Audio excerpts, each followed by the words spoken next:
الفاتحة. أعوذ بالله من الشيطان الرجيم. بسم الله الرحمن الرحيم. الحمد لله رب العالمين الرحمن الرحيم مالك يوم الدين إياك نعبد وإياك نستعين اهدنا الصراط المستقيم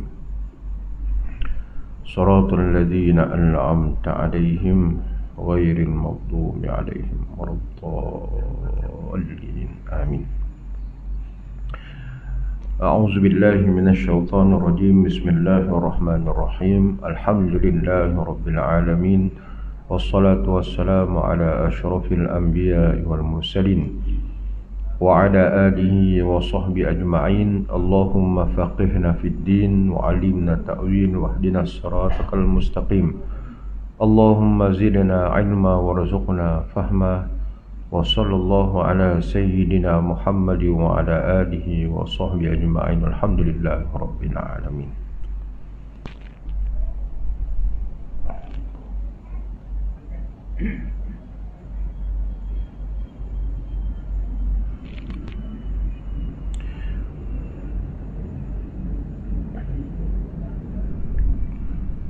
Bismillahirrahmanirrahim. Assalamualaikum warahmatullahi wabarakatuh. Alhamdulillahi rabbil alamin wa bihi nasta'in wa la udwana illa 'alal zalimin. Rabbi shrah li sadri wa yassir li amri wahlul 'uqdatam min lisani yafqahu qawli. Subhanaka la ilma lana illa ma 'allamtana innaka antal alimul hakim. Wala haula wala quwwata illa billahil aliyyil azim. Amma ba'd. Yang dihormati, yang berbahagia Datuk,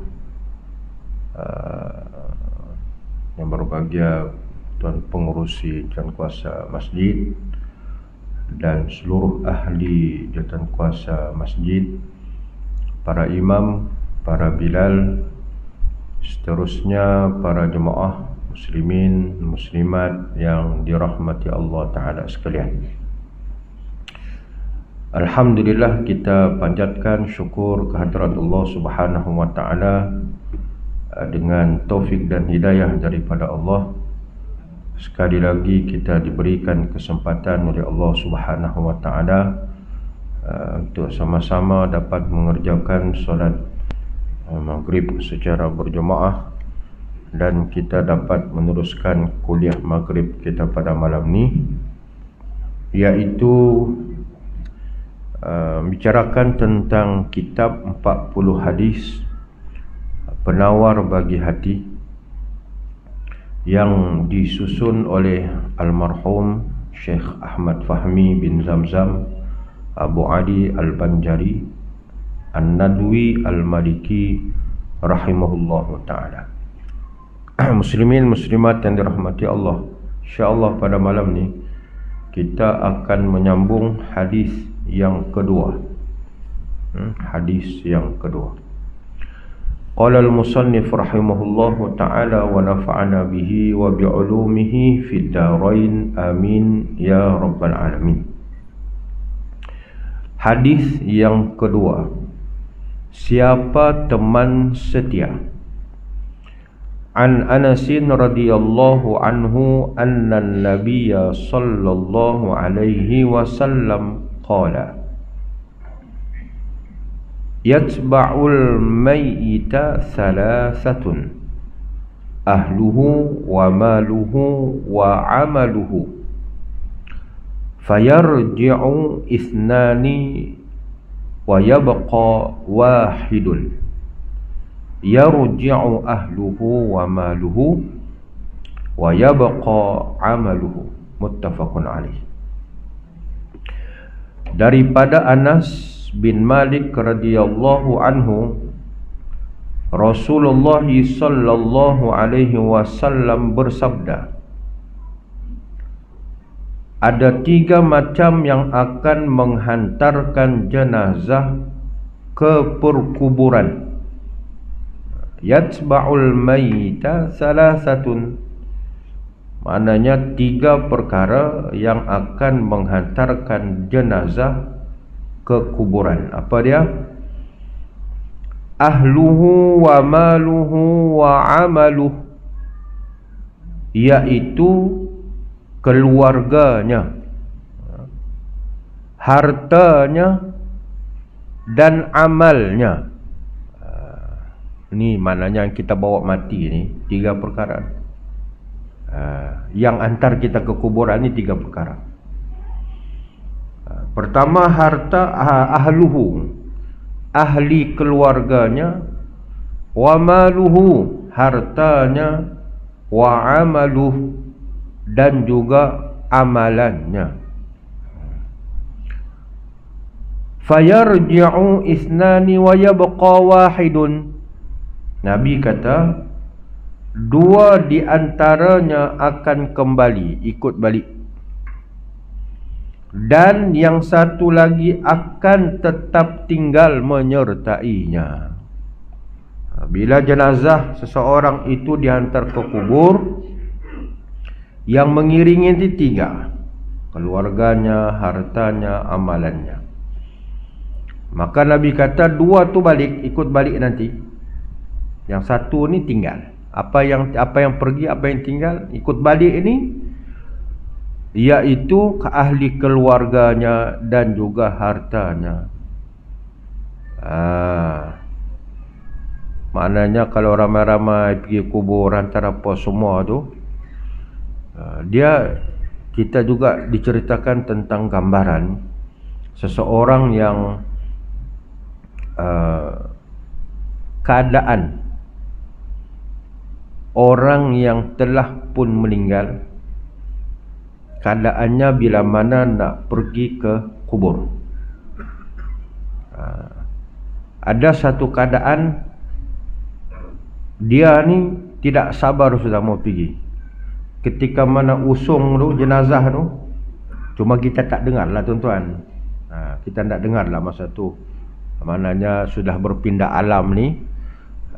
Maknanya orang jenazah ni, dia kata cepatlah bawa aku, cepat.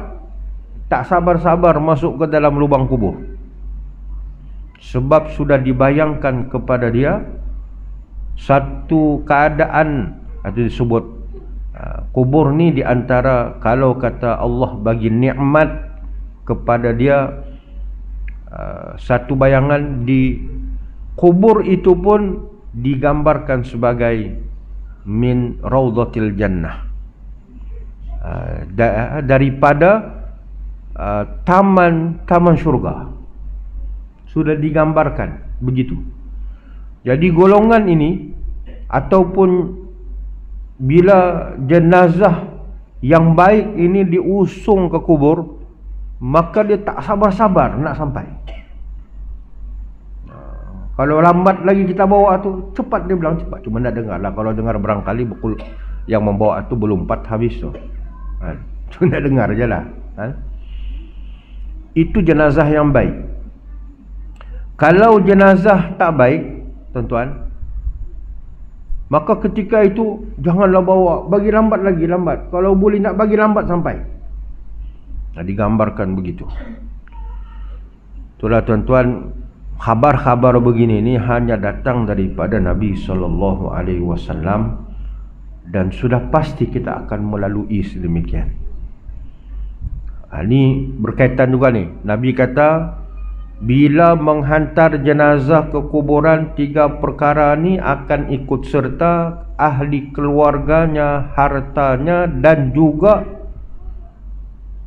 amalannya. Nabi kata 2 akan ikut balik. Siapa dia? Ahli keluarganya. Siapa lagi?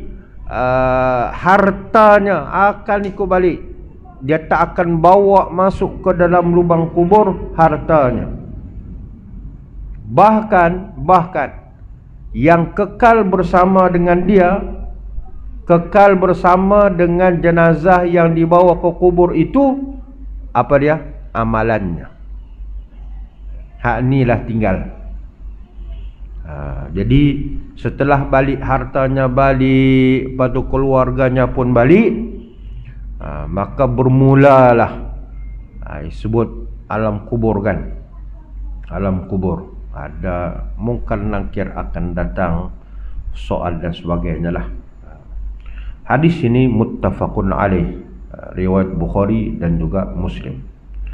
Keterangan, inilah kesudahan bagi persahabatan kita kepada ketiga-tiga golongan ini.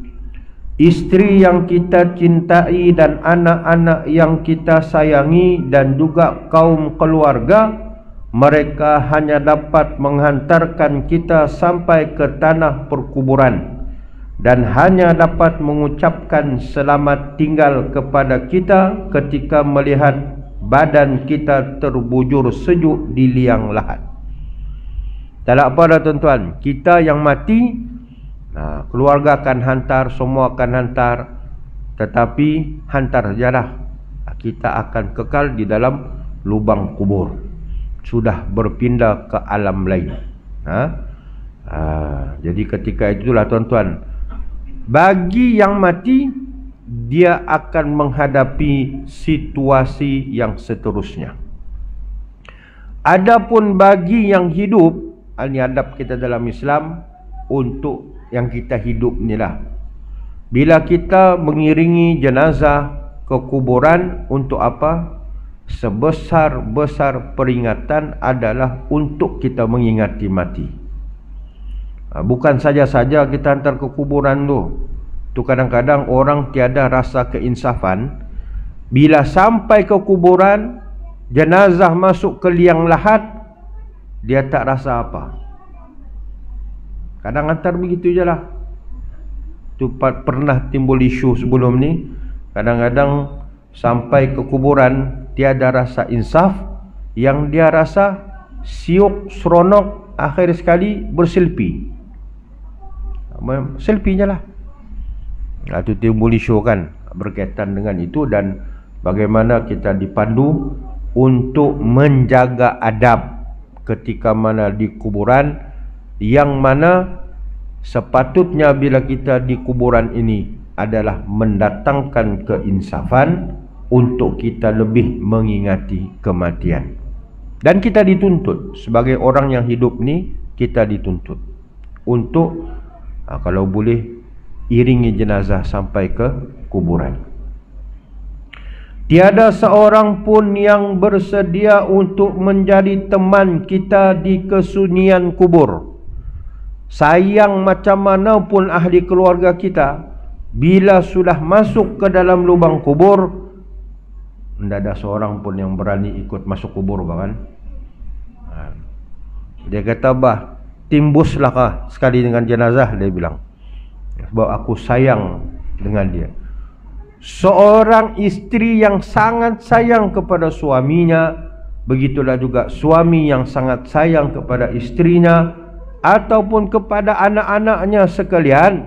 Bila mati tuan-tuan, mana mati dulu, mereka ini tidak akan ikut bersama-sama jenazah duduk dalam kubur, tak. Kan? Jadi siapa yang menjadi peneman kita bila kita mati? Yang menjadi peneman kita adalah amalan kita. Mereka akan balik setelah menimbuni tanah ke atas liang kubur kita. Begitu pula harta yang kita kumpulkan dengan membanting tulang dan memeras keringat, bahkan terkadang dengan mempertaruhkan nyawa. Harta pun sama juga, kan? Ada jugalah orang ni sayang pada harta. Harta dia tu banyak. Ada kereta Mercedes, ada kereta apa, sekali dengan kereta-keretanya dia tanam dalam kubur. Ada tuan-tuan. Dikasih masuk sekali. Dia kata nak bawa sekali. Harta dia masuk dalam kubur. Tak sampai 2 hari 3 hari, heran, kubur tu dikurik. Keren tak tahu lah kan, dikurik. Sanggup orang kurik kubur untuk apa? Untuk mendapatkan harta orang itu. Alhamdulillah kita dalam Islam ni sudah diajar oleh Allah Subhanahu Wa Taala dan juga panduan daripada Nabi SAW untuk masa kita hidup sehinggalah kita mati. Kita mengurus tu macam mana. Cantik dah tuan-tuan. Tak ada apa dah. Yang kita akan bawa masuk ke liang lahat hanyalah apa dia? Kain putih je lah. Pakaian putih je. Itu je. Yang lain semua tinggal. Bahkan harta yang kita ada lepas tu akan difaraid oleh ahli waris. Semuanya akan kita tinggalkan untuk ahli waris. Mereka lah yang mempusakai dan yang menikmatinya. Harta kita, ahli waris yang akan bahagi-bahagi. Harta kita, mereka lah yang akan menikmati. Cuma bila kita banyak harta ni, kita diajar pula. Sebelum mati, baiknya buatlah wasiat awal-awal, kan? Supaya orang bilang banyak perkara selesai bah bila kita buat wasiat ni. Maknanya pembahagian pun jadi mudah bila mana berlakunya kematian. Walau bagaimanapun, kalau tak sempat berwasiat, maka kita akan melalui faraid. Faraid. Jadi cantik Ustaz. Islam ni atur sampai kita mati pun ada dia punya SOP-nya. Mereka lah sedangkan kita yang akan ditanya dari mana harta itu diperolehi dan ke mana kita membelanjakannya. Harta yang kita tinggalkan akan diwarisi oleh ahli waris. Nanti di akhirat kelak, itu hadis yang pertama kita baca sebelum ni. Harta ni pula berkaitan dengan harta, Allah Ta'ala tanya, dari mana engkau dapat, di mana engkau habiskan. Itu akan ditanya pula, akan dipertanggungjawabkan di hadapan Allah Ta'ala. Orang yang pintar adalah orang yang mempunyai rancangan bagi wawasan akhiratnya dan bersedia menghadapi kematian sebelum tiba saatnya. Kenapa Nabi sebut secerdik-cerdik manusia? Siapa dia? Bukan diukur kalau ambil peperiksaan, dia dapat banyak A, ataupun dia buat satu pekerjaan, kira mantap lah, selesai. Tak. Tapi Nabi sebut orang yang pintar, orang yang bijak ni, bagaimana dia memikir persediaan sebelum dia mati. Itu sebut zikrul maut. Zikrul maut, memperingati mati ini adalah sebesar-besar zikir. Tapi bukan ingat mati semata-mata. Aduh, ingat mati sampai jadi lemah. Bukan sampai jadi lemah, jadi lemau lagi. Bukan limau. Memang lemah sungguh. Kerja pun tak mau, apa pun tak mau. Itu tak bolehlah begitu. Maknanya sebut ingat mati ni, iaitu membuat persediaan untuk kita menghadapi kematian. Dia ada harta, bagaimana hartanya itu boleh menjadi saham akhirat dia. Bagaimana kudrat yang dia ada, kesehatan yang dia ada, digunakan untuk memperbanyakkan amalan sebagai bekalan dia bila nak mati. Itu orang yang pintar. Itulah tuan-tuan, wawasan kita orang Islam ni, jangan kita hanya pandang 20 tahun akan datang, 30 tahun akan datang. Tetapi wawasan kita orang Islam ni, iaitu akhirat. Apapun kita buat ketika ini, bukan hanya kita melihat 30 tahun akan datang, tak. Tetapi kita melihat akhirat nanti macam mana. Apapun kedudukan kita, kalau dia sebagai seorang nombor satu negara, maka dia fikir nak bawa negara ni bukan hanya sekadar 40 tahun akan datang, tak. Tetapi sampai akhirat. Apatah lagi kita juga, kita sendiri pun, kita nak bawa kita ni macam mana, akhirat kita macam mana. Inilah maknanya wawasan sebagai seorang mukmin. Tetapi orang yang terpedaya ialah orang yang banyak berangan-angan, sibuk mengejar dunia dan menimbun harta. Ini orang-orang yang terpedaya.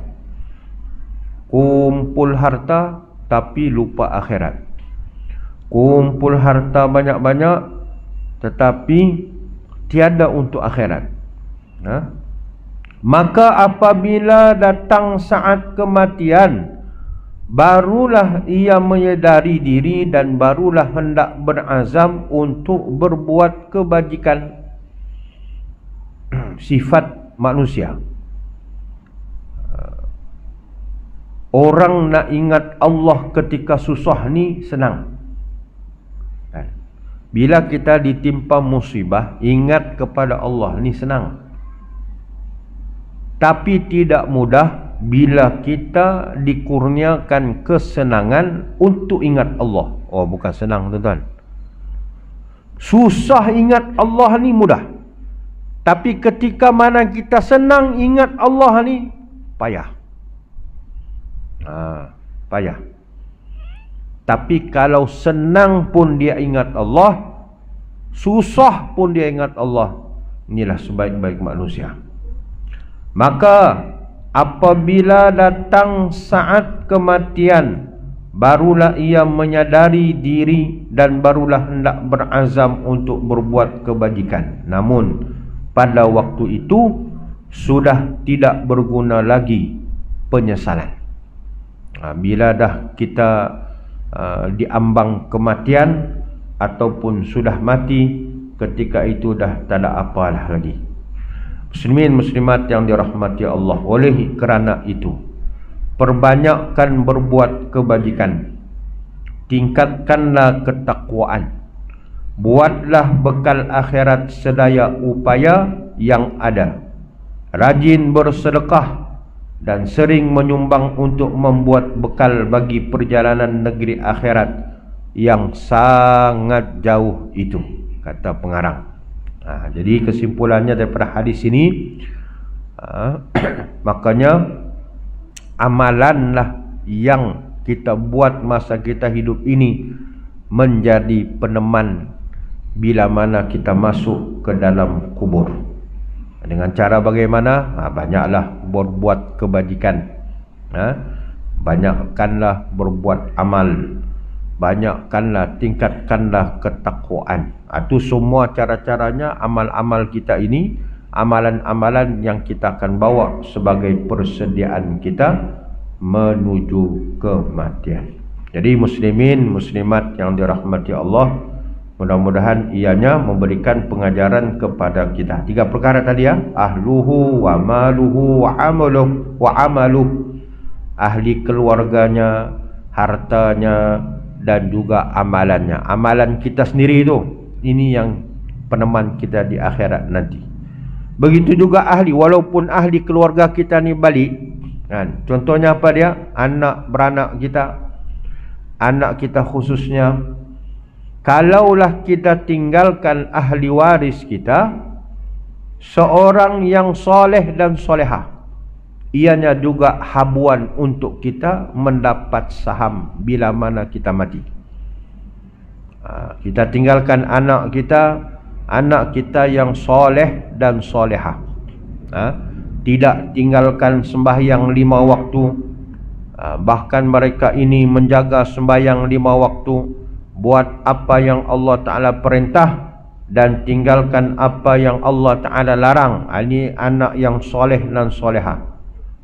Bila mereka berdoa, Allahumma ghfirli dhunubi wali walidayya, bila doa seorang anak soleh dan solehah ni, mohon keampunan kepada Allah, diampunkan kedua ibu bapaknya, yang mana kedua ibu bapaknya sudah mati.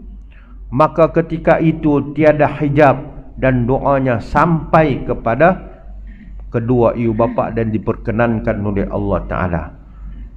Mak bapak dia sedang diseksa dalam kubur, tapi seorang anak soleh dan solehah ini mendoakan kedua ibu bapanya ketika itu terhenti seksa di dalam kubur. Masya Allah. Jangan tunggu orang lain doakan, tapi kita sebagai anak kena doa untuk kedua ibu bapa kita.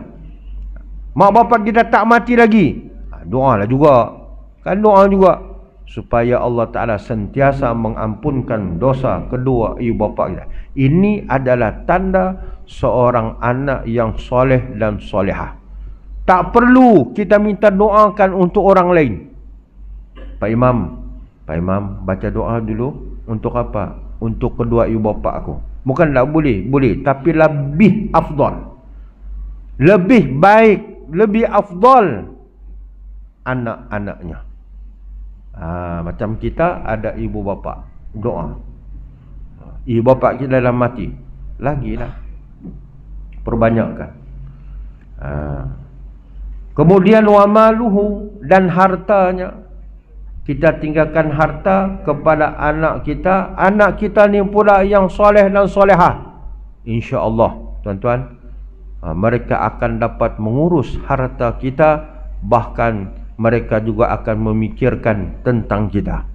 Tak apalah dia bilang, harta beliau ni jumlah sekian-sekian-sekian, kita minta persetujuan semua ahli waris untuk kita wakafkan, hantarkan kepada suatu perkara yang jadi wakaf harta dia tu, dan akhirnya akan memberi manfaat kepada dirinya sendiri. Allah, susah dapat anak gitu kan.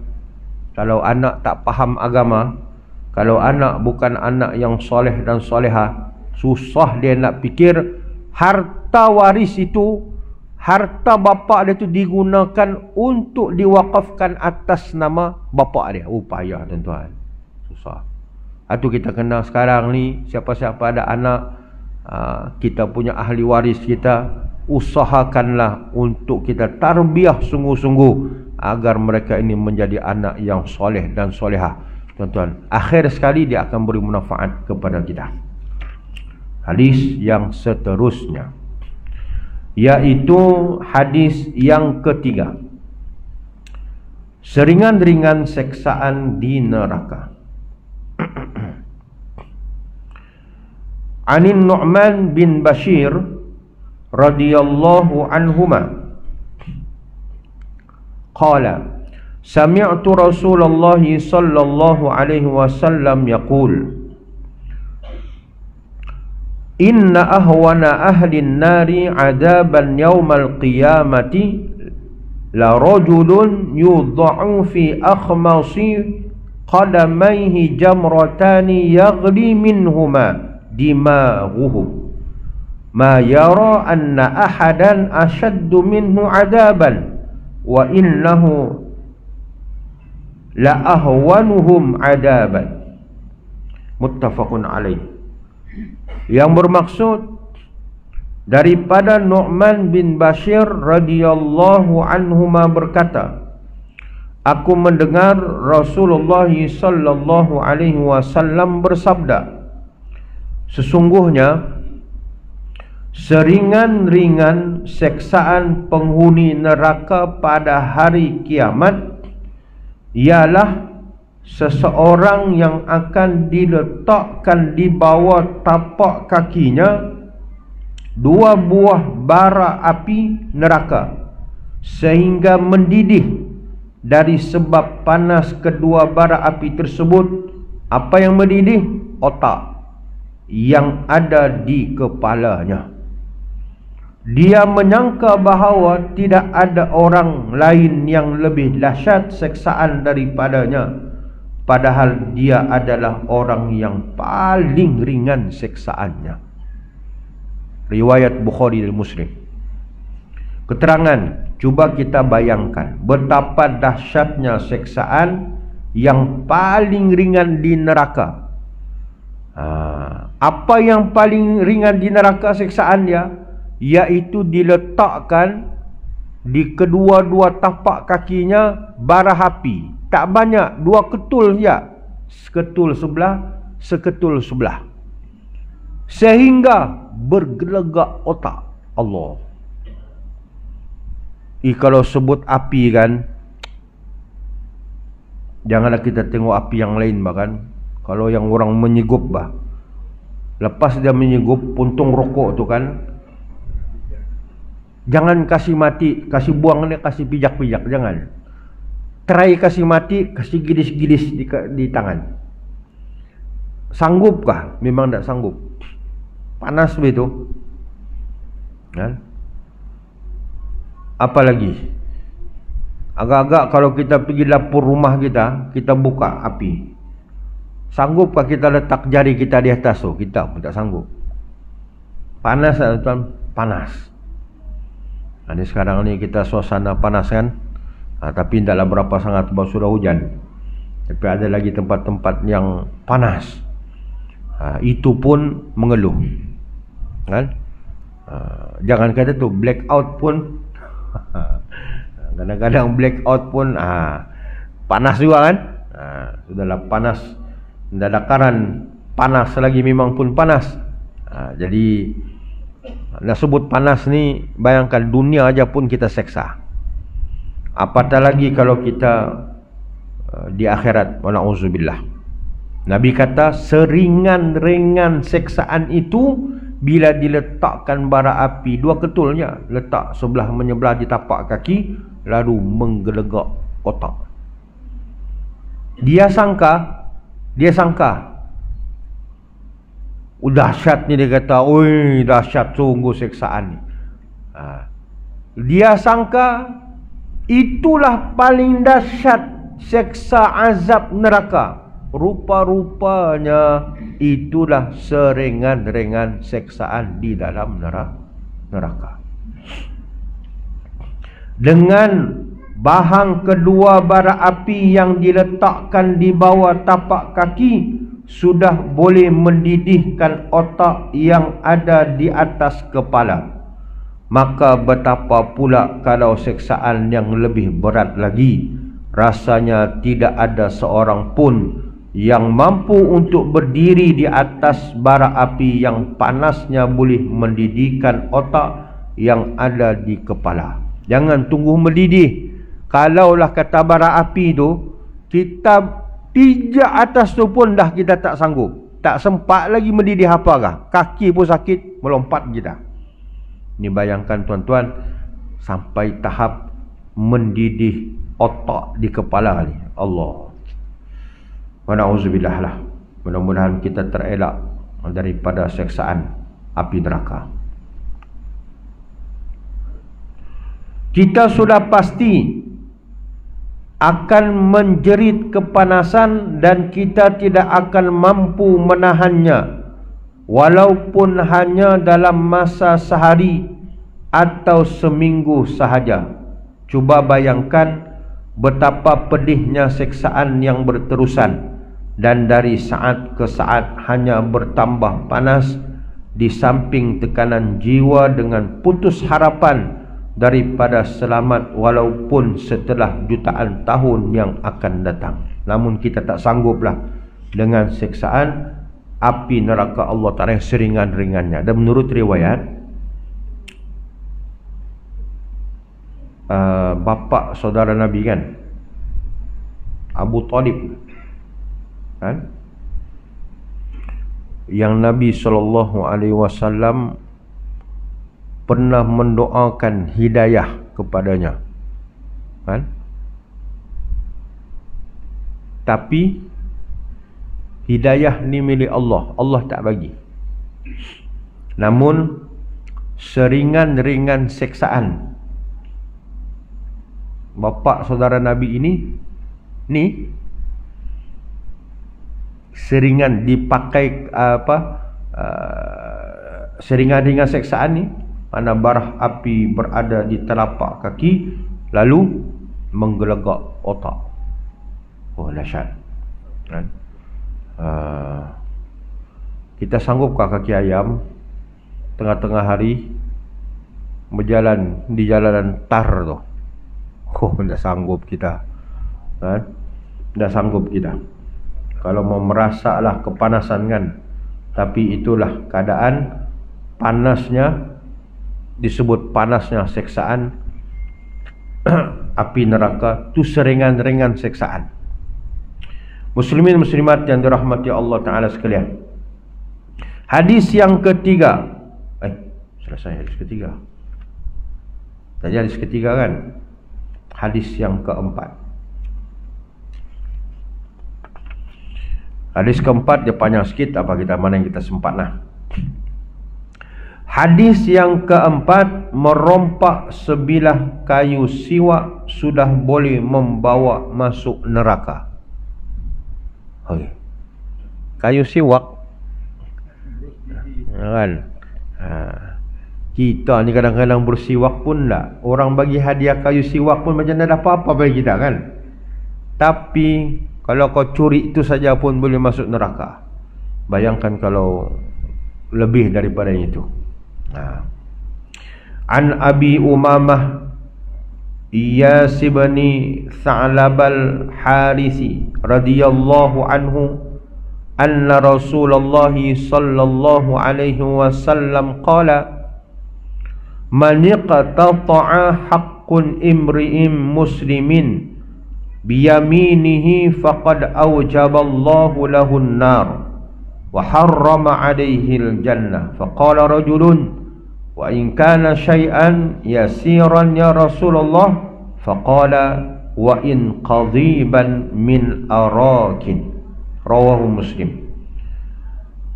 Wa an Umar bin al-Khattab radhiyallahu anhu qala lamma kana yawmu Khaybar aqbala nafarun min ashabin Nabi sallallahu alaihi wasallam faqalu fulanun syahidun wa fulanun syahidun hatta marru ala rajulin faqalu fulanun syahidun faqala an-nabiy sallallahu alaihi wasallam kalla inni ra'aituhu fin nari fi burdatin ghallaha aw aba'atin. Rawahu Muslim.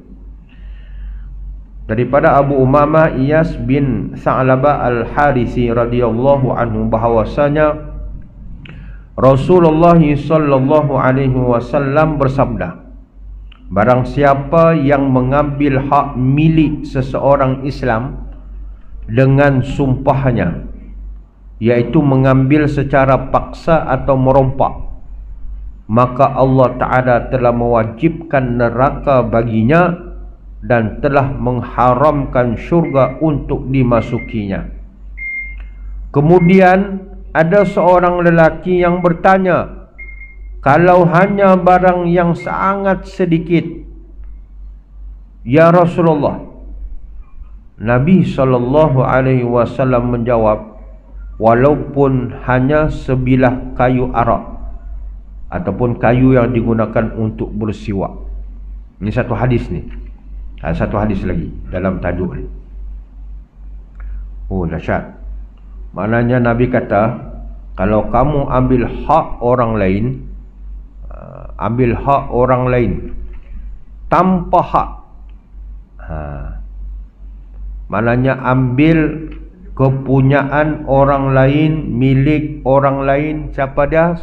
Seorang Muslim yang ambilnya itu tanpa hak. Tanpa hak ni dengan cara bagaimana? Dengan cara paksa, dengan cara merompak, mencuri, apa lagi?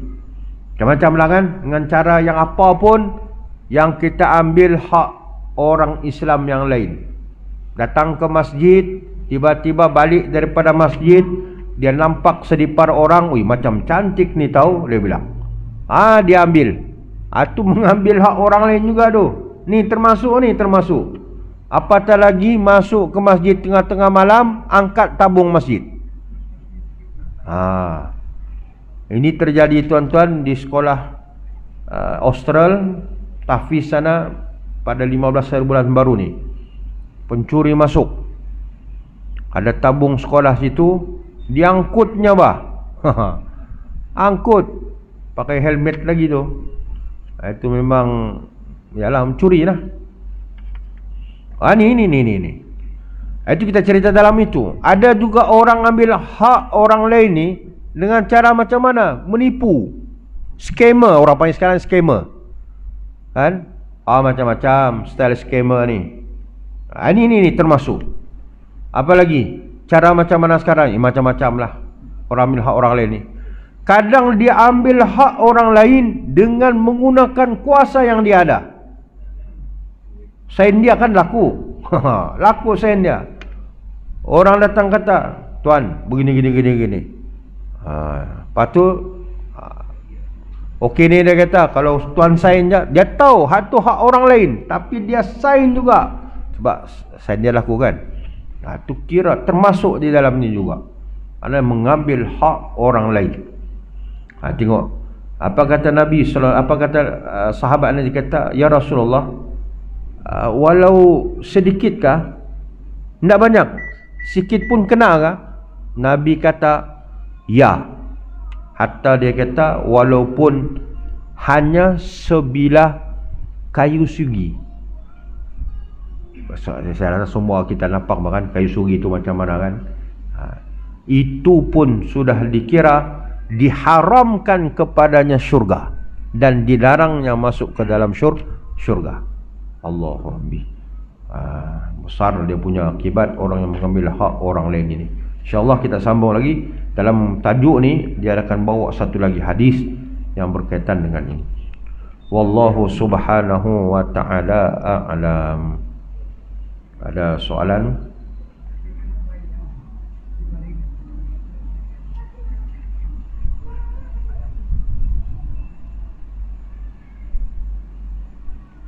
Tidak ada soalan lah. A'udzu billahi minasyaitonir rajim. Bismillahirrahmanirrahim. Alhamdulillahi rabbil alamin wassalatu wassalamu ala asyrafil anbiya'i wal mursalin wa ala alihi wa sahbihi ajma'in. Allahumma ja'alna jam'ana hadha jam'an marhuma wa tafarruqana min ba'di tafarruqan ma'suma. Wa sallallahu ala sayyidina Muhammadin wa ala alihi wa sahbihi ajma'in. Alhamdulillahi rabbil alamin. Kita tangguhkan dengan bacaan tasbih kafarah suratul Asr. Subhanakallahumma bihamdik asyhadu an la ilaha illa anta astaghfiruka wa atubu ilaik. Bismillahirrahmanirrahim. Wal 'asri innal insana lafi khusr alladzina amanu wa 'amilus solihati wa tawassaw bil haqqi wa tawassaw bis sabr. Assalamualaikum warahmatullahi wabarakatuh.